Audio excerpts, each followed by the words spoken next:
Hello everyone and welcome back to Wargame Red Dragon. We have the last of the best of 5 between me and HanDHun in the rookie tournament finals. It's been a long time since they happened. I got a little bit overwhelmed with the community casts, with sort of getting the tournament games out, with all this sort of stuff, and with of course the channel lockout, but on that front there is a lot of really good news. We are now officially partially monetized, so I don't get anything from ads. There shouldn't be ads, at least on the videos, but I do have now channel subscriptions which are available, and we should also have super comments, which is a little bit odd because, I mean, I'm going to see your comments anyway, and I do tend to like to respond to them, but that's all the housekeeping stuff for me for right now. If you do want to support the channel, like, share, subscribe, all that YouTuber nonsense, but we have a game underway, and I took Sideways French Armored, Dutch Armored, and the counter pick was USSR, so I'm really interested to see sort of what unit choices were made here, how Han intends to deal with my Sideways French arsenal. Now, the reason I took Dutch Armored in Hell in a Very Small Place is not actually for the 2A5, which is a powerful unit on its own right, 170 points, 22 front, 23 AP, I mean it's a standard 2A5.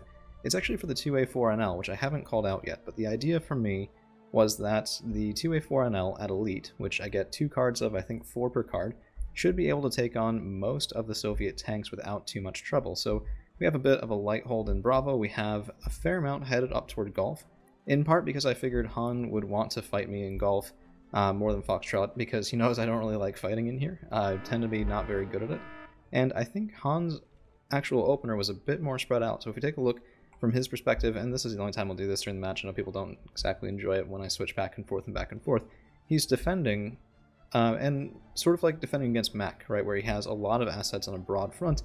He has, of course, contested in Golf, he has, of course, contested in Foxtrot, but nothing toward Bravo, and I don't know, I tend to think that this particular map, I know there are people who say that the beginning of the map, well, beginning of the match certainly favors the red side because you can go around here, and if nobody's prepared for it, then it's very devastating, and I get that. But, on the other hand, if that doesn't happen, the blue side, my side, can very relatively easily defend in Bravo, and, well, I can just contest Golf, and I can just contest Foxtrot, and sure, it's not the easiest thing in the world, but that is one way to victory, and Han's win condition, if that happens, is he has to take this centerpiece of Forest. He has to leverage me out of Golf and use that position to push me out of Foxtrot. And that certainly can happen, it certainly has happened, and it looks like what he's going for right now is exactly that. We have Spetsnaz and VDV, very deadly combination. Keep in mind, I don't have all that amazing infantry here, just because, I mean, Dutch Armored. I have Stute Truppen, which are very nice, but they're not, I mean, these are up-vetted Stutes. I think I took 2 cards up-vetted, but I don't get the Elite because I'm not in mech, I'm not in an infantry specialization, as it were. So I'm kind of getting chewed through here. Spetsnaz and VDV will just kill endless Nathra. They really don't care all that much.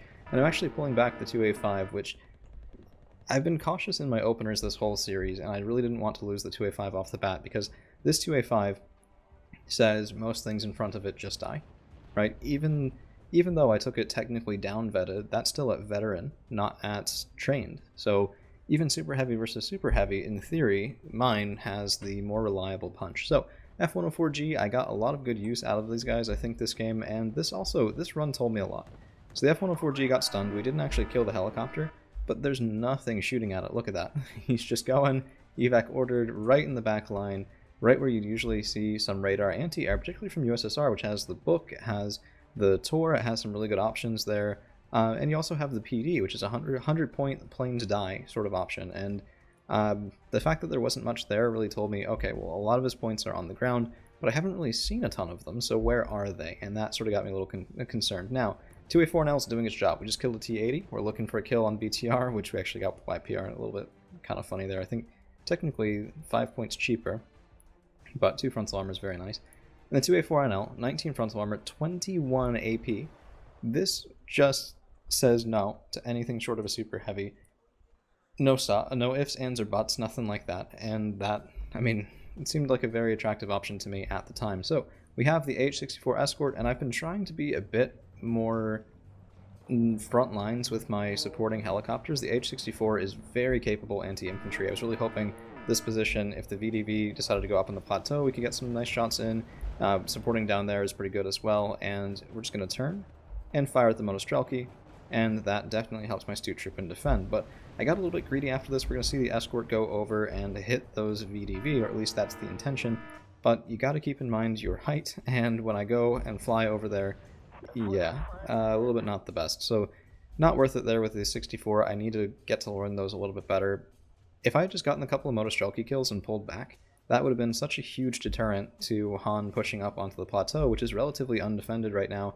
I mean, yeah, it's defended from the side here, but you can definitely push in from Charlie into these woods and then from Foxtrot in. And so this right now is a spoiler attack. I don't want that to happen, and I recognize I need some reinforcements. I need to retake this forest, because remember, this is Han's win condition, and right now he has it. So that is a little bit scary for me. I need to get more troops in there that can actually handle those Soviet infantry, which is a little bit... that's goofy. Oh, come on. Nathro versus T-80, let's see. I gotta say, I know that the medium tanks are a popular thing. I really just don't use them all that much, which you guys have not seen me? Yeah, you guys have seen me not use them, I suppose. I don't tend to get very good use out of them. I tend to just prefer either... I mean, yeah, I'll use a medium recon tank like a Verkenning because this thing's busted.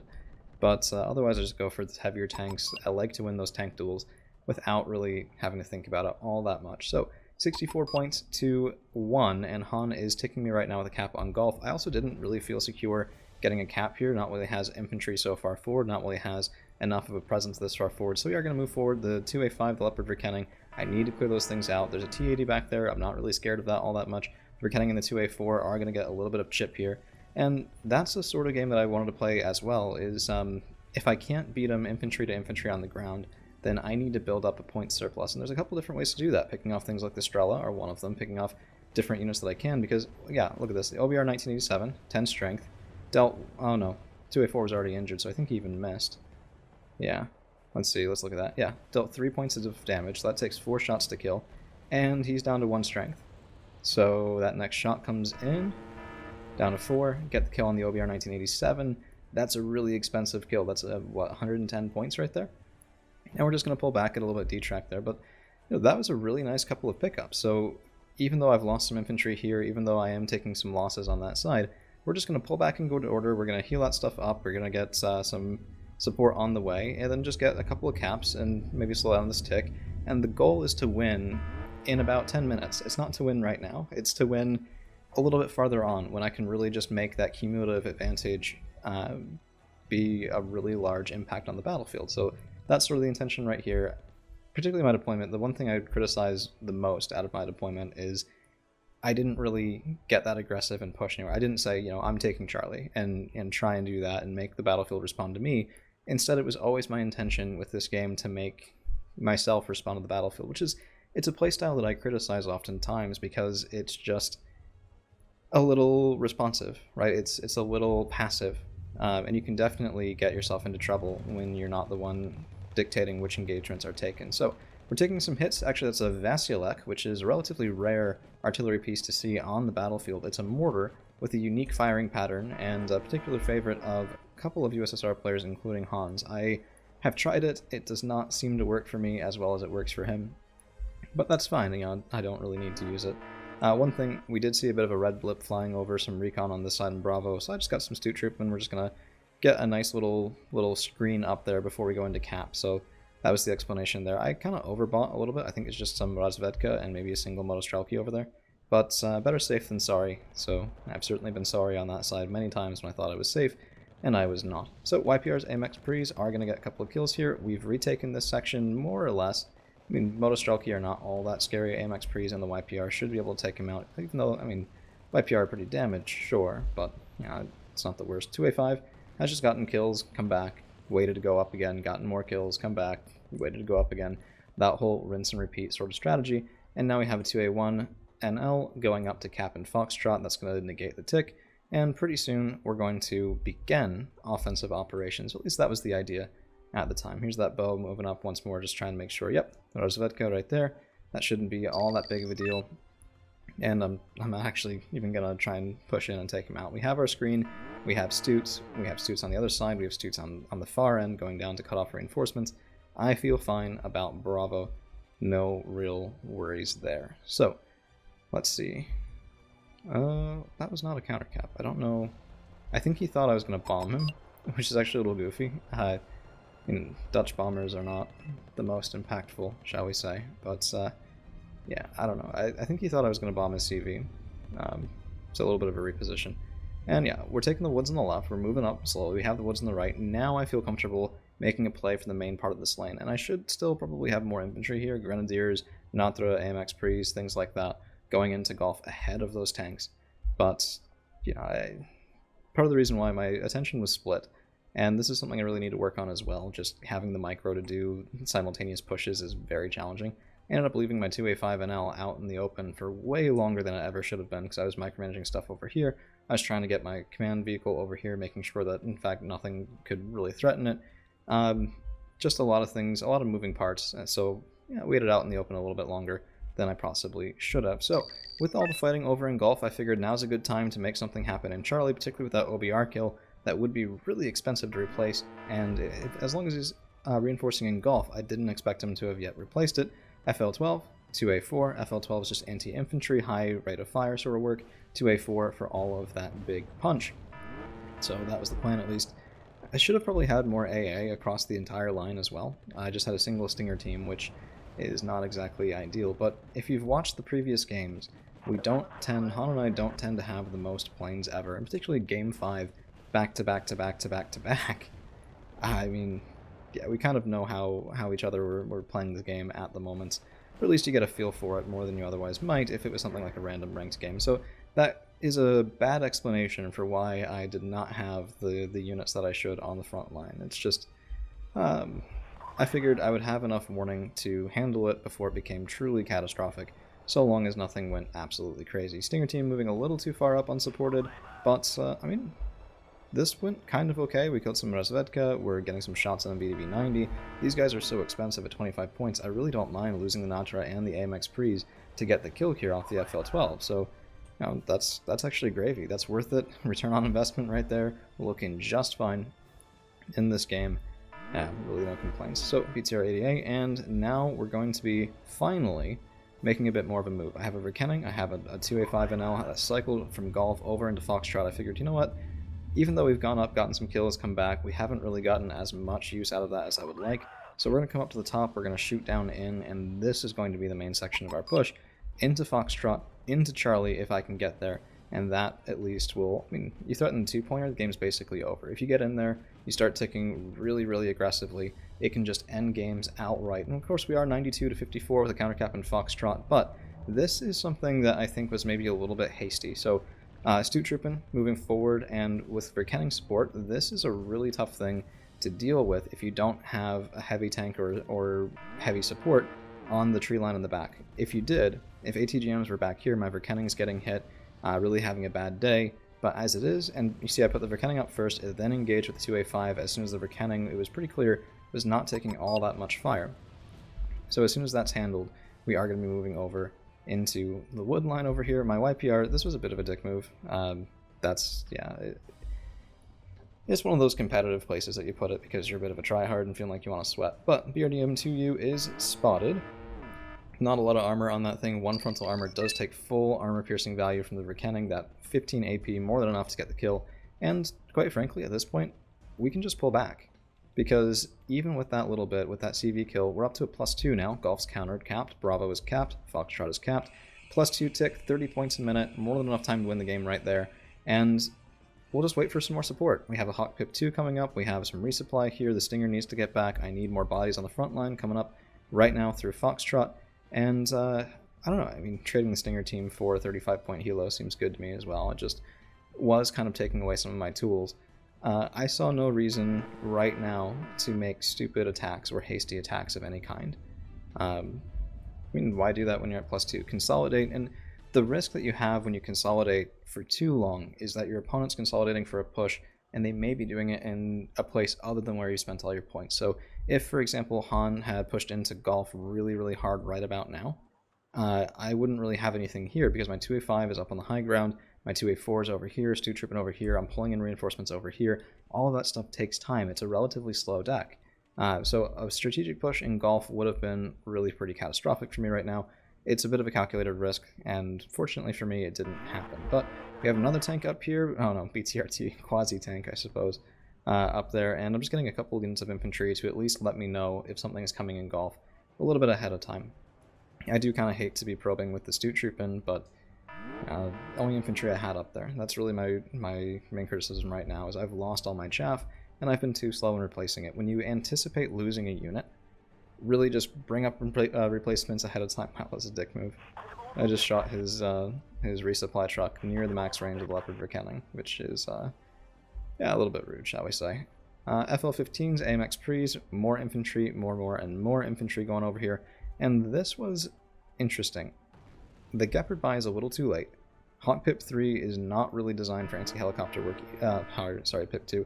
Even though it does have good range versus helicopters, it has a really slow missile, and what happens right here, I'm looking for the Mi-8 MTV, and Seed, perfectly timed, out of that short air reinforcement line right there, just comes in and smacks my Pip 2. So I have no anti-air here left anymore. I have no way of handling those Mi-8 MTVs, 1, 2 of them right there in a pair. Some very nice supporting firepower, and that means that where I had expected to be moving forward, no, it's going to take a little bit. I need the right tools before I go in and take that fight. Otherwise, any infantry I have in the open are going to die really quickly, and it just loses a bunch of advantage that doesn't need to be lost. So, yeah, that was the thought process anyway. And actually, I guess taking the rocket pods on the Prees is not the worst thing. 3 frontal armor is pretty resilient. But, I mean, you can see, like, stunned, not moving, easy targets for BMPTs and BUs, and yeah, we take the BMPT down, but there's finally a super heavy up here, a BU from HanDHun, and it is down vetted, so veterancy level 2, my 2A5 is veterancy level 4, 2A4NL is veterancy level 5, and we're going to be, even if the 2A4, you know, on its own is not a huge match for the BU, I have a 2A5 giving a crossfire, potentially, depending on how the smoke micro and visibility goes, and even more than that, I mean, I think we have another one coming up, or at least we will pretty soon. I should have really been using the M110 more. Yeah. Oh, this was goofy. So, Cluster Bomber from HanDHun responds to the 2A5, and he's looking for where he thinks I retreated to. And we're just getting fired with the Prandtl and the F-104G. Down it goes. 2A5 survives. So unfortunately, not a right click. My 2A5 was hidden. Those cluster bombs did not have any tracking, and a little bit of a move out of the way did save my 2A5 from much harm. And instead, I mean, it gave me, what, 105, 120 or so points. I don't quite remember the point cost of the Soviet cluster bomber at the moment. Don't really play Soviets all that much here. But it certainly was a nice pickup. And especially when you consider those late-game plane buys are coming out of troops on the ground. So if you see a plane buy like that and it goes down and you can go forward and really punish on the ground itself, keep in mind, your reinforcements that you called in are on their way. Opponents' reinforcements, not so much. They need to take a break because even if it's 105, that's most of a minute's worth of income. So they're not going to be moving toward you anytime soon. And with the Motostrelki particularly just arriving, you can see the buy tempo for that plane. Motostrelki was called in. The plane was called in after. The plane came in, died, the Motostrelki arrived, and there's going to be... Actually, let's flip to neutral for just a second. Yeah, huge gap with no reinforcements coming in. There was, however, another RBT. Now we can see, yeah, 105 points. I thought it was 105. And that's going to be, we just move out of the woods, Cheetah, and the Stingers. And I think for this one, actually, the 104G might have gotten the kill. It definitely got the kill on one of the two of those RBTs. I'm not entirely sure which.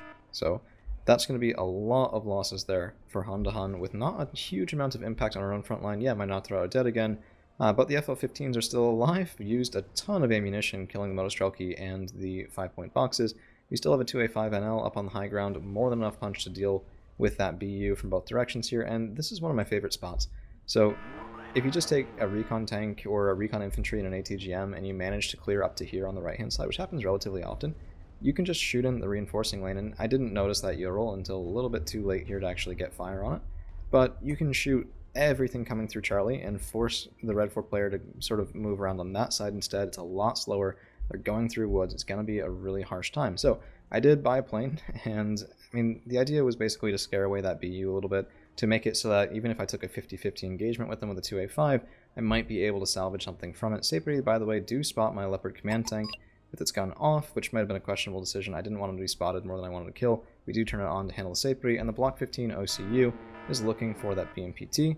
There it is, close range missile fire, and we're going to be circling around back behind the lines again. So at this point, you can kind of get the feeling that, yeah, there's a lot of points disparity going on right now. And that just makes it even harder for the red 4 player to really get the toehold that they need back in Foxtrot to make this game take a lot longer. So what Han needs right now is he needs one dynamic play that dramatically changes the face of the battlefield. But the cluster bombers were supposed to achieve that, both of them, for a combined 210 points.